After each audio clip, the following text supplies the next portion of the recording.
Welcome to Dance Clinic 9.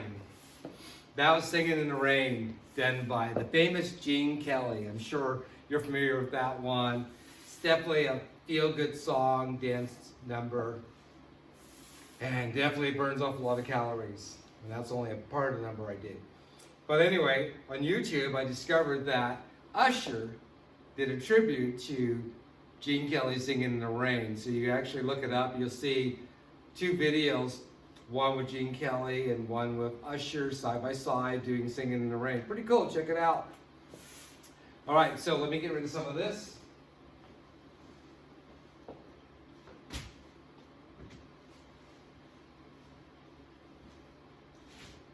Okay, so I need to move the camera over. It's a lot easier to move the camera than it is to move my sign. As you've seen in some of my bloopers, what happened. So I'm gonna move the camera over so everyone can see the signs, because I get people telling me they can't see it. And hopefully you'll be able to see it now. All right, so I had a request on my timeline to go over the counts. And is what we use in all our dances. And like in the ballroom, when I used to compete in ballroom, we didn't use andas, but we use like the beginning of one, end of one, and so on, which is pretty much the same thing. Okay, so let's just talk about walking in general. If we're walking, we have an action before we take each step and we move on to that foot. And that creates a rolling count and body flight. For example, I'm going, and so something happens, I'm going into this leg, releasing that foot, rolling down, placing the other foot, rolling into it.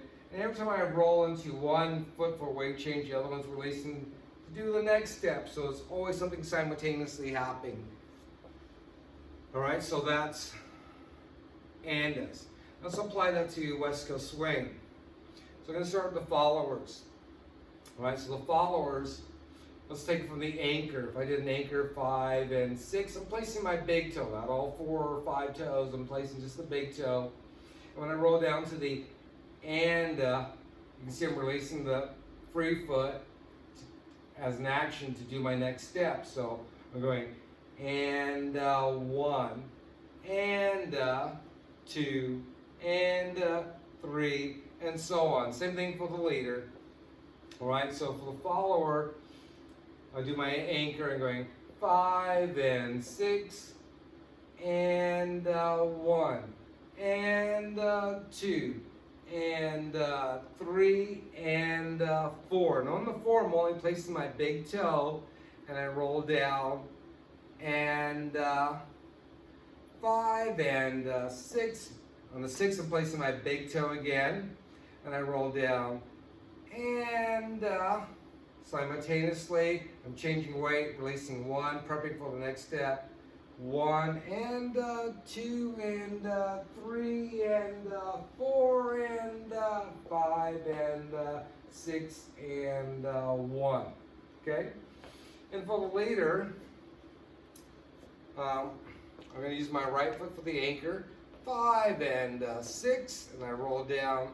And you see those two actions happening simultaneously. One changing weight, one releasing for the action for the rock. So I'm going and 1. And 1 is just my big toe.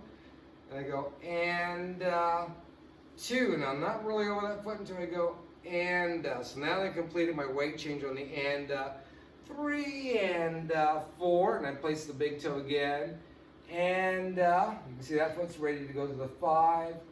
5 and 6, places my big toe, and 1 and 2 and 3 and 4 and 5 and 6 and 1 and okay.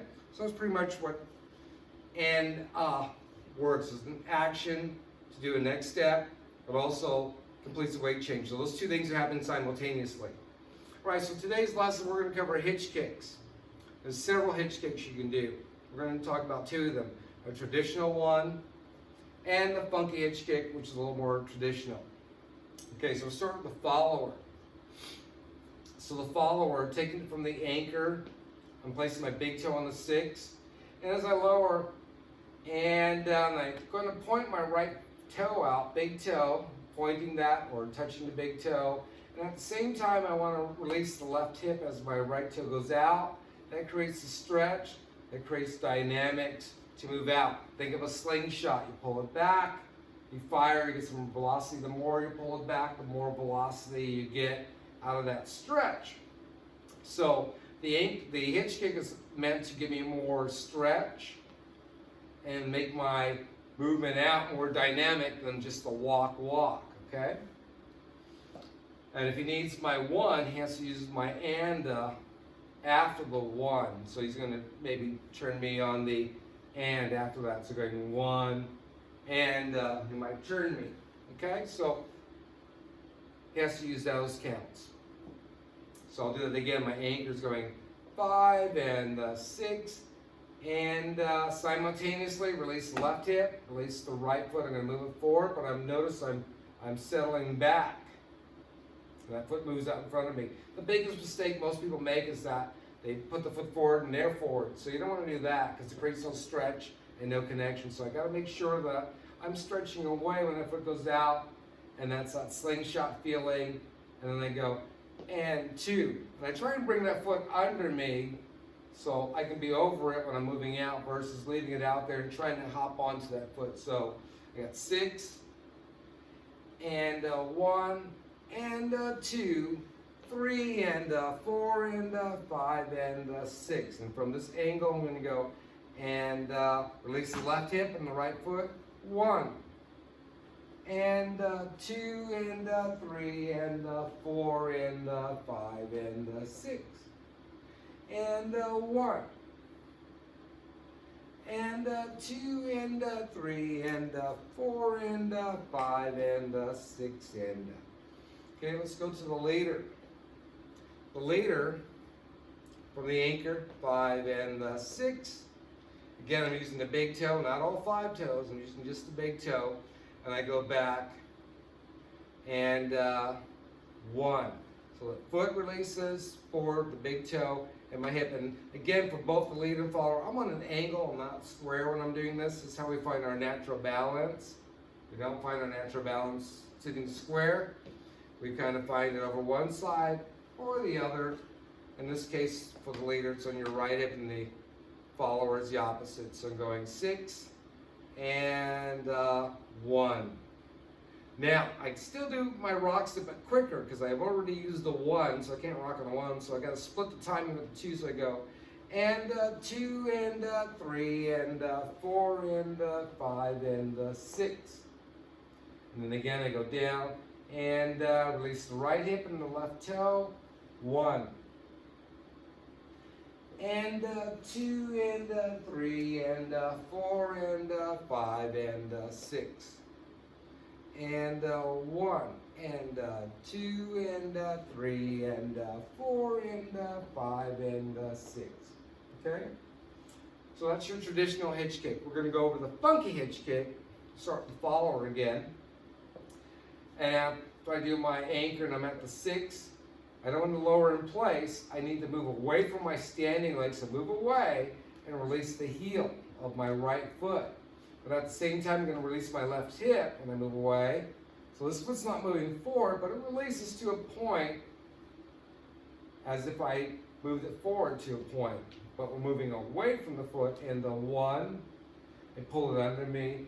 And 2 and 3 and 4 and 5 and 6.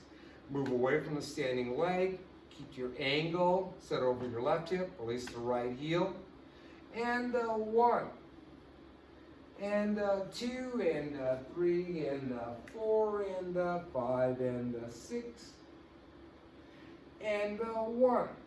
So I'm getting a body action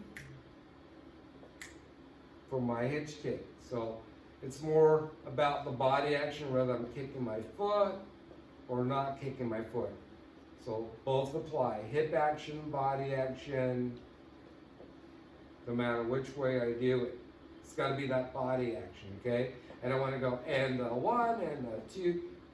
Looks too military, okay? So again, I go 5 and 6. Move away from the standing leg.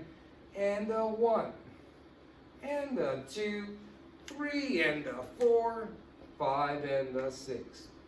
All right, for the leader, I'm going to go 5 and 6 again, placing the big toe. I go away from the standing leg and 1. And when I release that left heel and my right hip, brings it to a point, creates a stretch with my partner, regardless of what the partner's timing is on the 1 and the 2, this should work, okay? I still gotta do my rock step, so I bring it back, and 2, 3, and 4, and 5, and 6. Again, the big toe, and I go, and 1. Now, for either the follower or the leader, I'm on an angle again. I'm not square when I'm doing this to keep my angle. And I go, and 2, and 3, and 4, and 5, and 6. And 1. So I have that body action, 1 and 2, which gives me rhythm in my dance if I'm using my body action, okay? So that's a must to have good timing, good rhythm, and you're carrying that beat longer, that note longer, just like a singer carries that note longer, we want to carry that beat longer, okay? So that's your traditional hitch kick, your funky hitch kick. We cover the and count, and that applies everywhere no matter what you're doing for styling. All right, so I hope you enjoyed this video lesson on those counts, the hitch kicks, the funky hitch kicks. Thank you for joining me for Dance Clinic 9. Hope to see you soon. Stay safe. Thank you.